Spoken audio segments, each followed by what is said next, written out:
Hey YouTube, I really don't have a lot to complain about today, so I guess I'll just get right to it. Today I'm going to talk about the Smith & Wesson Shield. This is a 9mm for the safety police. We're clear, and we're empty, and we're safe. So breathe easy out there, you bunch of nuts. But the M&P Shield 9mm, I think at one time or another over the last 3 or 4 or 5 years, however long these single stack 9mm have been popular, I believe I've had all of them just about. I've had the XDS 9 and 45, the Glock 42, 43, the Ruger LC9, Walther. I forget what the Walther's called. That's pretty much the original. Was the and then I've had, let's see, the car. I have the car MK9 right now. Now that's a little different class. That's the all steel single stack. So I'm not going to classify it exactly with these others. I can't think of any of the other ones right off the top of my head. Let's see, that Walther, it was PPS. They've come out with a new PPS M2, and it's kind of intriguing me, and I may check one of them out. But none of the ones I've listed I've really had any mechanical problems with, any failures. Now I just stepped out and shot 105 rounds. I think I've got 150 rounds through this M&P Shield total. Now this Shield first come out, you couldn't find them. Everybody was sold out. People lined up waiting for them.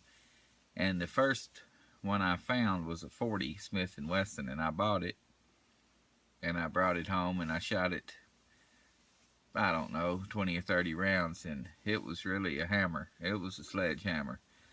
So they're so thin, and the 40 Smith & Wesson is a powerful round, but no, it's a recoil machine, and the 40, it was almost painful.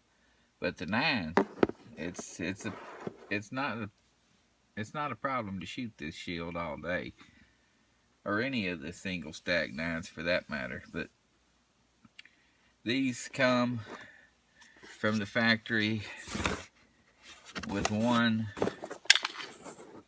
7-round flush mag and one 8-round mag with a small extension on it, which allows you to get all your fingers on the grip if that's important to you, but also makes it harder to conceal. They come in the cardboard box. I really don't put too much thought into what kind of box they're in. A hard plastic case is nice, but it ain't really no big deal to me. But the Shield has some features that I like and some that I don't like. As you know, if you've watched any of my videos, I don't like the safety, but you can get this without the safety now. So that's a good thing. And they also have come out with a Performance Center Shield. And I believe the barrel's ported. It's a few upgrades on it. I haven't actually seen one in person, but it is out there, and I don't think it's been out very long. But you can get it without the safety, like I said. It has a stainless slide. As far as looks go, and the pocket, well, I ain't gonna say pocket 9, but slim single stack 9, the Shield looks as good as any of them. It has a decent texture on the grip. I like the serrations. The slide is stainless. It's coated black, but it's stainless. It will fire with the mag out. That's a good thing. The trigger is kind of quirky. That's the Smith & Wesson. It's kind of split in the middle, and hinged. it don't have the tab that a lot of Glocks and stuff like that have. That don't really bother me. I've noticed if you push it up towards the top, it's a little notchy. It won't depress, but if you push it towards the bottom, it's smooth. So that might require a little bit of getting used to. Probably no big deal. I didn't have a problem with it when I was shooting it. It comes apart kind of like an XD. It has a tab.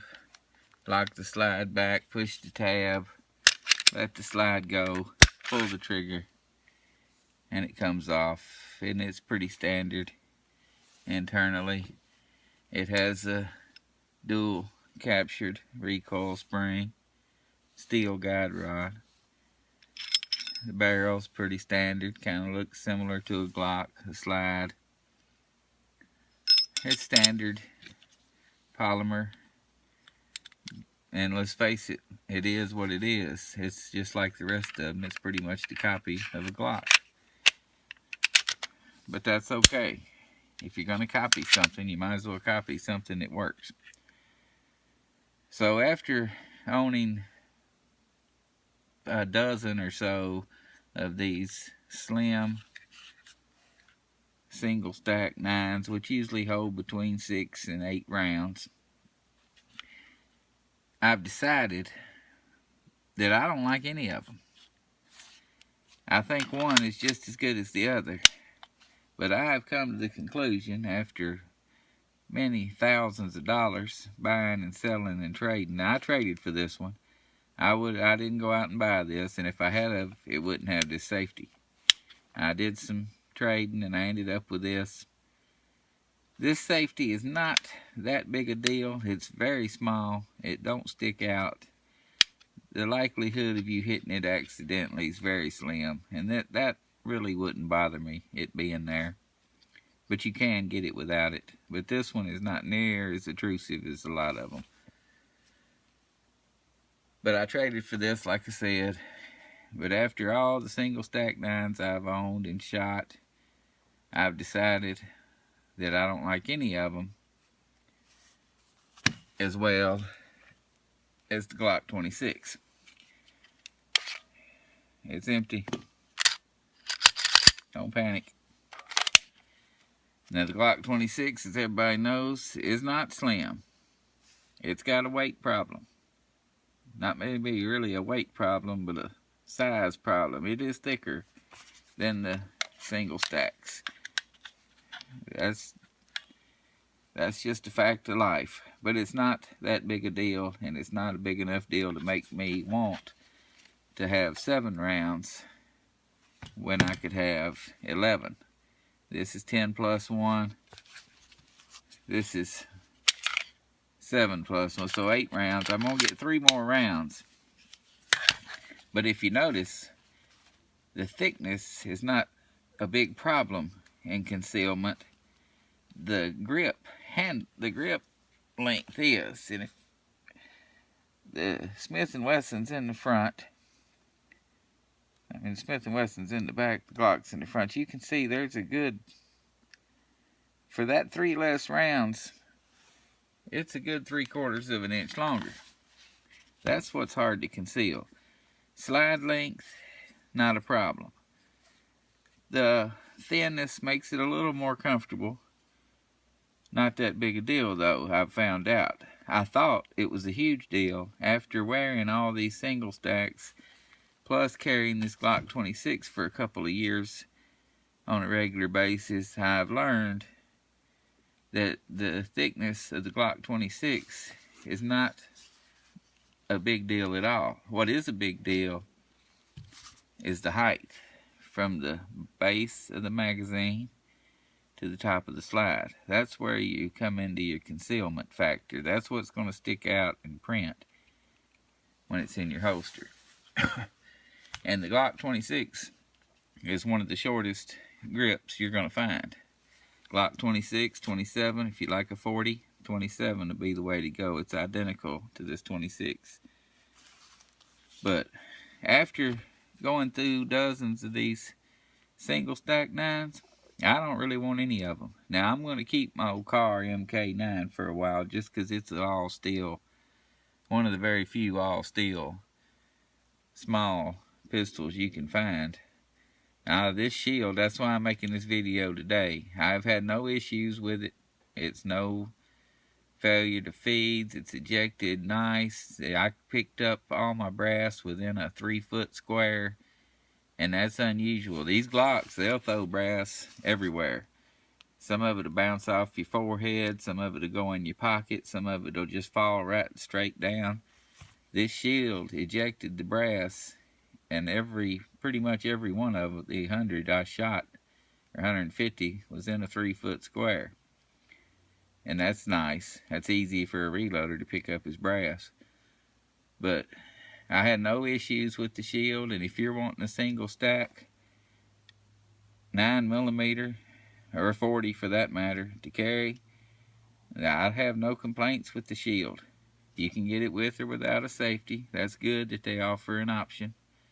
The Performance Center shield, the new one, that might be worth checking out. It has features on it. I'm not sure what all of them are, and I'm not sure the price on it. You can usually get this shield for in between $300 and $400. I've seen them for $399. I think I've even seen them for $349. If you put a shield like this on Arms List for $300 or $400, you'll get a bunch of clowns emailing you telling you they can buy a new one for $200. I've changed my mind. I do have something to complain about today.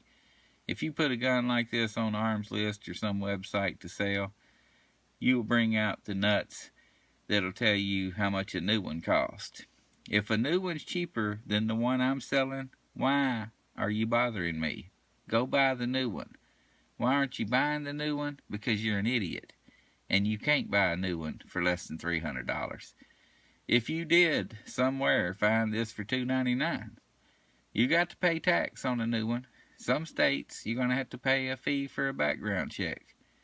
Don't tell me how much it costs new. If you don't like my price, don't respond to my ad. That's all I'm saying. I'm tired of people telling me how much they can get something for when I know how much they can get something for. This thing didn't fall out of the sky and hit me on the head. I know what they cost.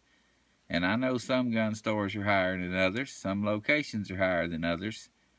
But I don't care what you can get one for. At Bud's, if you go to Bud's and get one, they're going to ream you with some shipping and some fees and everything else unless you can walk in there and get it. So I don't care what you can buy it for online. That's my complaint for today. Saved it for the end. But hey, if you're looking for a single stack, I have no complaints about the shield. It's a good gun. It's a good looking gun. It functions fine.